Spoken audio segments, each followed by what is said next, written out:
નમસ્કાર દર્શક મિત્રો, @ગુજરાતમાં આપનું સ્વાગત છે। ગુજરાતમાં નવરાત્રીના તહેવારમાં ગરબાની મોજ મસ્તી હવે ધીમે ધીમે જામતી જઈ રહી છે। નવરાત્રીના પહેલા બીજા નોરતે કેટલીક જગ્યાએ વરસાદના કારણે ખેલૈયાઓમાં ગરબાની મજા સહેજ બગડી ગઈ હતી, પરંતુ હવે વરસાદની બ્રેક લાગતા ફરી એકવાર ગુજરાતના ખેલૈયાઓમાં ગરબાનું જોશ જાગી ગયો છે। ગુજરાતમાં લોકો ગરબા અને અન્ય સાંસ્કૃતિક પ્રવૃત્તિઓની ઉત્સાહથી આનંદ માણી રહ્યા છે, પરંતુ હવે બાકી રહેલા નોરતામાં વરસાદ ફરી એકવાર ખેલૈયાઓના રંગમાં ભંગ પાડી શકે તેવી આગાહી સામે આવી છે।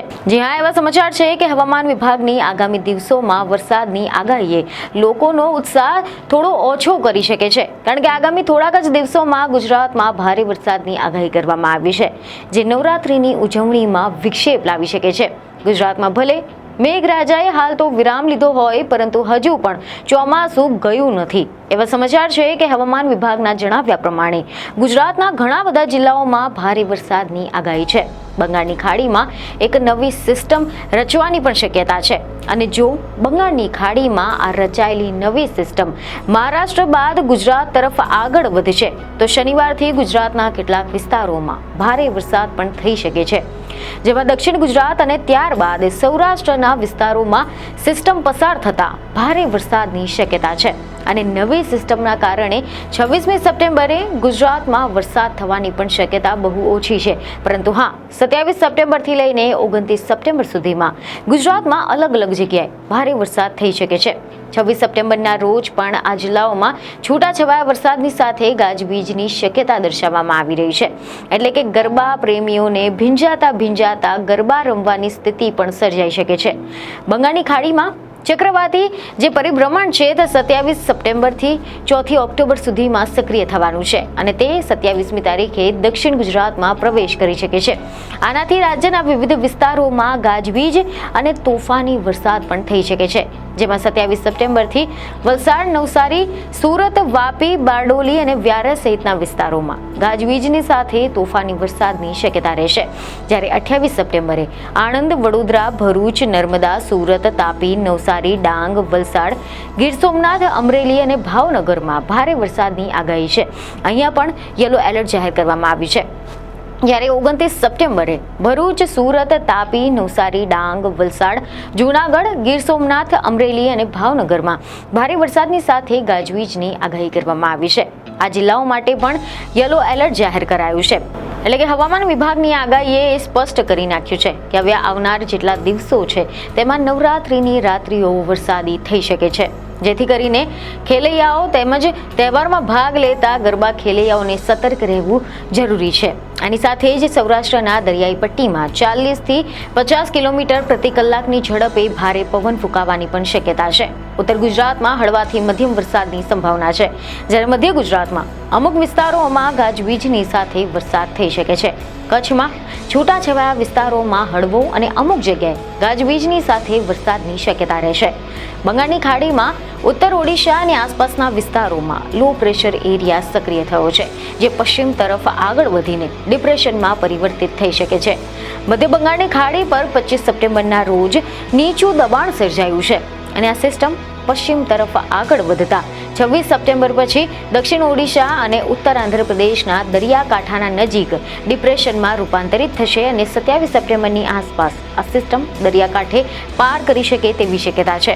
આ સિસ્ટમ મહારાષ્ટ્રમાંથી પસાર થઈને ગુજરાતમાં પ્રવેશ પણ કરી શકે છે, જેના કારણે 28 સપ્ટેમ્બર પછી ગુજરાતમાં નોંધપાત્ર વરસાદ થઈ શકે છે। દક્ષિણ ગુજરાત, સૌરાષ્ટ્ર અને અન્ય વિસ્તારોમાં પૂર જેવી સ્થિતિ પણ સર્જાઈ શકે તેવી શક્યતા છે। આ સિસ્ટમના લીધે મોન્સૂનનું પાછું ખેંચાવાનું થોડું મોડું થઈ શકે છે, અને મહારાષ્ટ્ર, મધ્યપ્રદેશ, દક્ષિણ ગુજરાતમાં 27મીએ ભારે વરસાદની તીવ્રતા જોવા મળશે। નવરાત્રી દરમિયાન ગુજરાતમાં ભારે વરસાદની શક્યતા વ્યક્ત કરવામાં આવી છે, જેમાં બંગાળની ખાડીમાં ચક્રવાતી સિસ્ટમના અસરના કારણે વાવાઝોડા અને તીવ્ર પવનની પણ આગાહી છે. વિદર્ભમાં પણ 26મી સુધીમાં ભારે વરસાદ, મરાઠાવાડમાં 27 અને 28 સુધીમાં અતિ ભારે વરસાદની આગાહી છે. જ્યારે મધ્ય મહારાષ્ટ્રમાં પણ તીવ્ર વરસાદની આગાહી કરવામાં આવી છે કે જે ગુજરાત તરફના પ્રભાવને સૂચન કરી રહ્યું છે. આ તમામ આગાહીઓને ધ્યાનમાં રાખીને ખેડૂતો, માછીમારો, નાગરિકોને પણ સાવચેતી રાખવાની અને અધિકારીઓને સૂચનાઓનું પાલન કરવાનું અપીલ કરવામાં આવી રહ્યું છે. તો બીજી તરફ એવી પણ ખબરો સામે આવી છે કે અંબાલાલ પટેલ નામના હવામાનશાસ્ત્રીએ પણ એવી આગાહી કરી છે કે ગુજરાતમાં 27 સપ્ટેમ્બરથી લઈને 5મી ઓક્ટોબર સુધીમાં ભારે વરસાદ થઈ શકે છે. જી હા, અંબાલાલ પટેલની આગાહી અનુસાર નવરાત્રિમાં રાજ્યના કેટલાક જિલ્લાઓમાં ભારે વરસાદ થઈ શકે છે. દક્ષિણ ગુજરાતના કેટલાક જિલ્લાઓમાં ભારે વરસાદની આગાહી કરવામાં આવી છે. જ્યારે મધ્ય ગુજરાત અને સૌરાષ્ટ્રમાં પણ વરસાદની શક્યતા રહેશે. અમદાવાદ અને ગાંધીનગરમાં પણ હવામાન પલટાની શક્યતા છે. દક્ષિણ ગુજરાતની સાથે સૌરાષ્ટ્ર, મધ્ય ગુજરાત, અમદાવાદ અને ગાંધીનગરમાં પણ 10 થી 13 ઓક્ટોબર સુધીમાં વરસાદ થઈ શકે છે. અને આ તમામ આગાહીઓને ધ્યાનમાં રાખીને ખેડૂતો, માછીમારો, નાગરિકોને પણ સાવચેતી રાખવા માટે અપીલ કરવામાં આવી રહી છે. હવામાનશાસ્ત્રીની આગાહી છે કે મુંબઈ અને આસપાસના વિસ્તારોમાં 26મી સપ્ટેમ્બર સુધીમાં હળવો વરસાદ થઈ શકે છે અને ત્યારબાદ 27 સપ્ટેમ્બરથી મધ્યમ વરસાદ શરૂ થશે. 28 અને 30 સપ્ટેમ્બર દરમિયાન ભારેથી ભારે વરસાદની આગાહી કરવામાં આવી છે. આનાથી રેલ માર્ગ, હવાઈ ટ્રાફિક ખોરવાઈ શકે છે.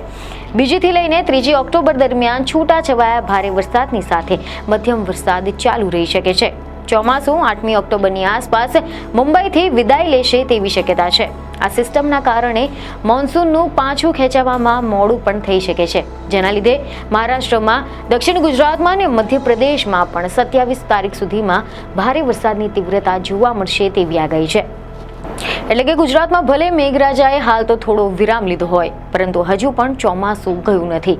આ વરસાદ હાહાકાર મચાવવાનો છે અને તેમાં દક્ષિણ ગુજરાતમાં તો ફૂલ બહાર ચોમાસું ખીલવાનું છે. દક્ષિણ ગુજરાતમાં તો 10 ઇંચ સુધી પણ વરસાદ થવાની આગાહી અંબાલાલ પટેલે વ્યક્ત કરી છે. તો આશા છે કે આ માહિતી તમને અગત્યની લાગી હશે, જેથી અમારા વિડીયોને લાઇક અને શેર જરૂરથી કરજો. બીજને ખબર સાથે ફરી મળીશું. ધન્યવાદ.